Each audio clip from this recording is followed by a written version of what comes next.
Le golf de Chartres se situe dans le département de l'Eure-et-Loir, à quelques minutes du centre-ville de la ville de Chartres. Il est composé d'un 9 trous classique de 2800 mètres par 35 et d'un 9 trous pitch and putt de 650 mètres.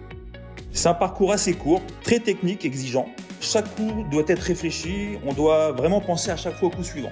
C'est un parcours assez ouvert. Déjà, il est jeune, On a commencé à jouer en 2013 dessus. Donc, il y a pas mal de petits bosquets qui commencent à prendre, mais il reste encore assez clair. On borde la forêt, on est dans une petite vallée. On a pas mal de petits plans d'eau, donc on ne peut pas driver à chaque fois. Il est court, mais il se défend très bien. Pour le jeu court, on a le parcours pitch and putt qui complète l'offre. Très intéressant pour les débutants, mais aussi pour le perfectionnement du petit jeu, pour les joueurs confirmés. On se sent vraiment à la campagne, même si on est près de la ville. Quand on est sur le green du trou numéro 6, on voit les flèches de la cathédrale de Chartres qui surplombent le plan d'eau du trou numéro 2. Les flèches sur le go, c'est ce qu'on voit en fait quand on est sur le green du trou numéro 6. Le trou signature du parcours, c'est le trou numéro 7. C'est le seul par 5 du parcours. Déjà techniquement, il est très intéressant.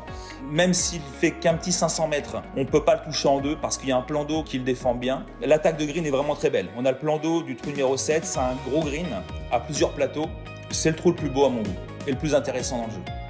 Au golf de Chartres, déjà, on retrouve vraiment l'esprit d'un véritable club. Le lien social occupe une place centrale. Et puis, on a le restaurant, le Club 19, qui joue un rôle clé pour le rassemblement justement des golfeurs et des visiteurs et qui vraiment donne une ambiance chaleureuse et conviviale. Vraiment, le restaurant est un point fort chez nous.